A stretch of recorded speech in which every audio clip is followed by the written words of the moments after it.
को मेरा नमस्कार। आज मंत्रिपरिषद में कुल 12 प्रस्तावों को विचारार्थ रखा गया था, जिसमें मंत्रिपरिषद के द्वारा समीक्षा उपरांत उस पर स्वीकृति दी गई है। सबसे पहले मैं आज हमारे बीच में श्री संजय अग्रवाल, जो सचिव हैं आपदा प्रबंधन विभाग के, ट्रांसपोर्ट और प्रिविजन कमिश्नर भी हैं, तो आपदा प्रबंधन विभाग से कई महत्वपूर्ण प्रस्ताव आज मंत्रिपरिषद के द्वारा विचारोपरांत स्वीकृति दी गई है। तो मैं सबसे पहले श्री अग्रवाल से अनुरोध करूंगा कि वो आपको अपने विभाग के जो महत्वपूर्ण निर्णय लिए गए हैं उसके बारे में आपको जानकारी दें।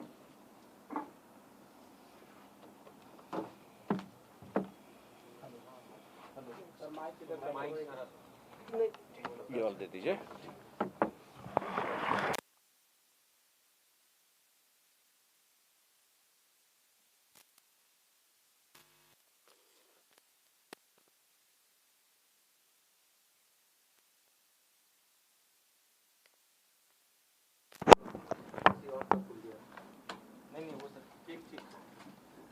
चलिए, नमस्कार।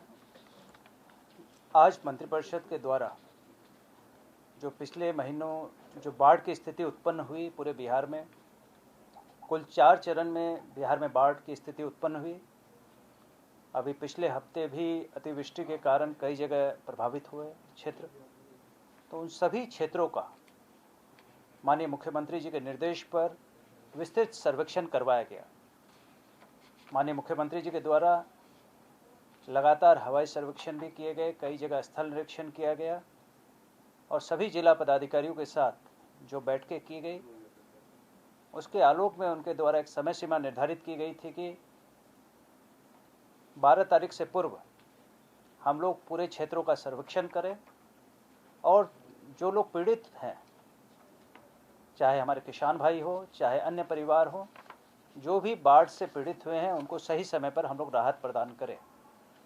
इसके आलोक में, माननीय मुख्यमंत्री जी के निर्देश के आलोक में, सभी जिला पदाधिकारियों से प्रभावित क्षेत्रों का सर्वेक्षण करवाया गया और ये देखा गया कि इस साल बाढ़ के कारण और अतिवृष्टि के कारण बड़ी संख्या में खेत खलिहान प्रभावित हुए और 6,64,000 हेक्टेयर भूमि में जो फसल लगी हुई थी उसमें 33% से अधिक की बर्बादी हुई। इसके अलावा 1,41,000 हेक्टेयर ऐसी भूमि थी जहां जल जमाव के कारण लोग खेती ही नहीं कर पाए। माननीय मुख्यमंत्री जी के द्वारा पिछले महीने जो समीक्षा की गई उसमें ये शिकायत आई थी कि कई किसान जल जमाव के कारण खेत में बीजारोपण ही नहीं कर पाए, तो फसल क्षति का प्रश्न कैसे उठेगा। तो माननीय मुख्यमंत्री जी के द्वारा इस संबंध में सभी प्रभारी मंत्री जी को निर्देश दिए गए कि वो अपने अपने क्षेत्रों में जाएं और इसकी समीक्षा करें। तो इस समीक्षा के बाद विस्तृत रिपोर्ट सभी जिला पदाधिकारियों से प्राप्त की गई और आज उस रिपोर्ट के आधार पर कैबिनेट ने किसान भाइयों के लिए 1,000 करोड़ रुपए इनपुट सब्सिडी के रूप में स्वीकृत किए हैं, जो कृषि विभाग के द्वारा वितरित किए जाएंगे। इसमें 902 करोड़ रुपए वैसे हैं जो फसल क्षति जिनकी हो गई है उनको कृषि इनपुट सब्सिडी दी जाएगी, तथा पहली बार 96 करोड़ रुपए उन किसानों को दिए जाएंगे जो जल जमाव के कारण खेती ही नहीं कर पाए। तो इस प्रकार 1,000 करोड़ रुपए किसान भाइयों के लिए आज स्वीकृत किए गए हैं और इसके आवेदन कृषि विभाग द्वारा शीघ्र प्राप्त करने लगेंगे और इसका अनुदान का वितरण भी किया जाएगा। इसके अलावा बाढ़ में हम लोगों ने 870 करोड़ रुपए अनुग्रह जीआर के रूप में भी बांटे हैं। 6,000 रुपये प्रति परिवार के हिसाब से वितरण किए गए हैं। 870 करोड़ जीआर और वो बढ़ चुका है 6,000 रुपये प्रति परिवार के हिसाब से। वो सीधे बैंक खातों में भेजे गए हैं 14,50,000 परिवारों को, और अब थोड़ा बहुत बचा है उसको भी हम लोग इस महीने के अंत तक ये कार्य पूरा हो जाएगा। तो इस प्रकार कृषि अनुदान, इनपुट सब्सिडी और अनुग्रह जीआर की राशि में लगभग 1870 करोड़ रुपए अभी बाढ़ प्रभावितों के बीच में सीधे वितरण किए जा रहे हैं। और इसमें ये जो मैंने बताया कि प्रति भूमि को पहली बार शामिल किया गया है और उसमें 1,41,000 हेक्टेयर में किसानों को इसका फायदा मिलेगा। धन्यवाद सर। तो एक एजेंडा और कोविड वाले बारे में देखिए, राज्य सरकार के द्वारा कोविड से जो भी पीड़ित परिवार हैं, उनके परिवार में अगर किसी व्यक्ति की मृत्यु हुई है तो राज्य सरकार द्वारा ये निर्णय लिया गया था कि 4 लाख रुपए प्रति व्यक्ति के हिसाब से हम लोग अनुदान देंगे और वो अनुदान लगातार वितरित किया जा रहा है। 8,000 व्यक्तियों को ये अनुदान ऑलरेडी वितरित किया जा चुका है। 1,500 लोग अभी बचे हैं जिनको अनुदान के आवेदन अभी प्राप्त हो रहे हैं, उनको भी वितरित करने के लिए राशि उपलब्ध करवा दी गई है। इस बीच में सुप्रीम कोर्ट के डायरेक्शन पर जो SDRF नॉर्म्स में 50,000 रुपये अतिरिक्त देने का भी फैसला आज कैबिनेट ने लिया है। आज कैबिनेट ने ये फैसला लिया कि 50,000 रुपये हम लोग 4 लाख रुपये के अतिरिक्त देंगे, अर्थात जिन लोगों को पहले 4 लाख रुपये मिल चुके हैं उनके खातों में 50,000 रुपये की अतिरिक्त राशि भेजी जाएगी। और ये इसके लिए राज्य सरकार ने 50 करोड़ रुपये आज स्वीकृत किए हैं ताकि पीड़ित परिवारों को शीघ्र अतिशीघ्र मदद दी जा सके। ये राशि जिला पदाधिकारियों को भेजी जा रही है और जिला पदाधिकारियों ने जिन्होंने पहले 4 लाख रुपये जिन परिवारों को दिए हैं उनको ये राशि उपलब्ध कराएंगे और जो शेष परिवार अगर बच गए हैं उनके लिए भी राशि उपलब्ध करवाई जाएगी। हाँ बताएं।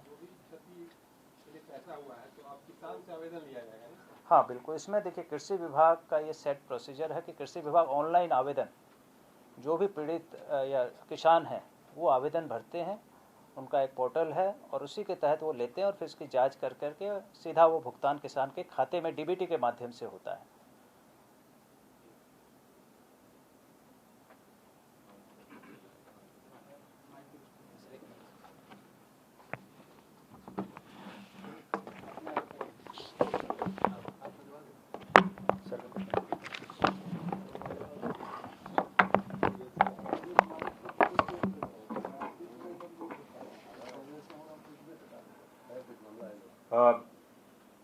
धन्यवाद श्री अग्रवाल।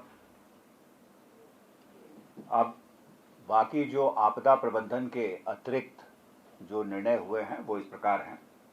कृषि विभाग के द्वारा दलहन और तेलहन दोनों को बढ़ावा देने के लिए जो मिनी किट योजना है उसके कार्यान्वयन के लिए कुल 50,61,82,000 रुपए की स्कीम की प्रशासनिक स्वीकृति और उसके व्यय की स्वीकृति आज मंत्रिपरिषद के द्वारा दी गई है। उसी प्रकार से कृषि विभाग के द्वारा एक और प्रस्ताव लाया गया था जो केंद्र प्रायोजित प्रधानमंत्री कृषि सिंचाई योजना से है कि पर ड्रॉप मोर क्रॉप। तो इसके तहत कुल 87,26,84,000 रुपए की योजना की स्वीकृति दी गई है और इसमें भारत सरकार के द्वारा ये 60-40 पर चलता है, लेकिन बिहार सरकार उसके अतिरिक्त कुछ अपनी राशि दे करके उसको टॉप अप किया है ताकि 90% अनुदान दिया जा सके। तो जो कुल 87,26,84,000 रुपए हैं उसमें से राज्यांश है, केंद्रांश है 36 करोड़ 12 लाख, उसका मैचिंग राज्यांश है 24 करोड़ 8 लाख और अतिरिक्त जो टॉपिंग अप किया गया है वो है 27 करोड़ 6 लाख। फिर कृषि विभाग के 2 नियमावलियां आई हैं जिस पर मंत्रिपरिषद के द्वारा स्वीकृति दी गई है। एक है बिहार कृषि विभागीय उद्यान कोटि 7 लिपिकीय नियुक्ति प्रोन्नति एवं अन्य सेवा शर्त और दूसरा है बिहार कृषि अधीनस्थ सेवा कोटि 7 उद्यान के चतुर्थ वर्गीय पद जो परिचारी हैं उद्यान सेवक उनकी भर्ती की नियमावली है। तो इनके पास हो जाने से अब इन पर नियुक्तियों का जो मार्ग है वो प्रशस्त हो जाएगा।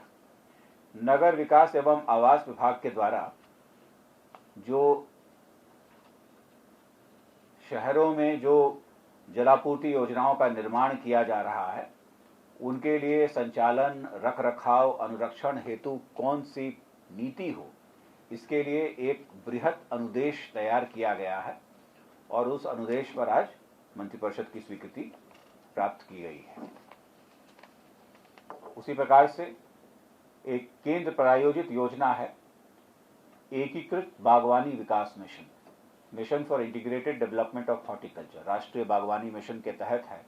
तो उसके तहत भी 21-22 के लिए 56,06,65,000 रुपए की स्वीकृति दी गई है, जिसमें केंद्रांश है 25 करोड़ 11 लाख और राज्यांश है 16 करोड़ 74 लाख, और फिर राज्य सरकार उसको अपने संसाधनों से टॉपअप कर रही है और वो राशि है 14 करोड़ 21 लाख। आपदा प्रबंधन विभाग के संदर्भ में आपको सचिव महोदय ने विस्तृत बताया है, विस्तृत जानकारी दी है। ऊर्जा विभाग के 2 प्रस्ताव थे। पहला है कि राज्य में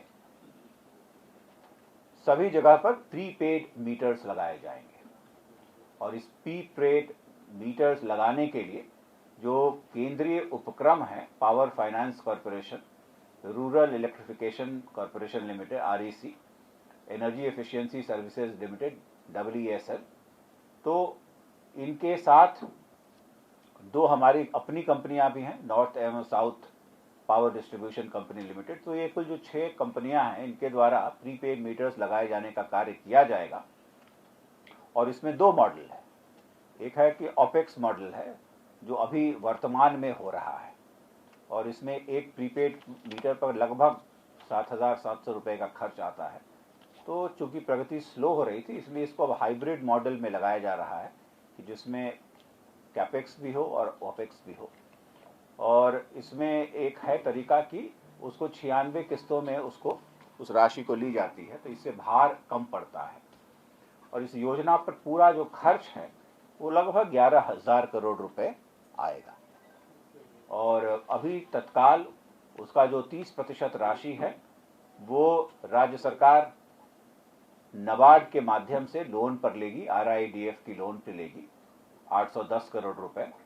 और ये भी सरकार का निर्णय है कि आगे के 3 से 4 वर्षों में इस योजना को पूर्ण करते हुए सभी जगह प्रीपेड मीटर्स की उपलब्धता करा दी जाएगी ताकि बिजली का जो ऊर्जा का जो पेमेंट है वो प्रशस्त हो सके और उसमें बेहतरी हो सके। दूसरी बात जो ऊर्जा विभाग के द्वारा प्रस्ताव लाया गया था वो था कि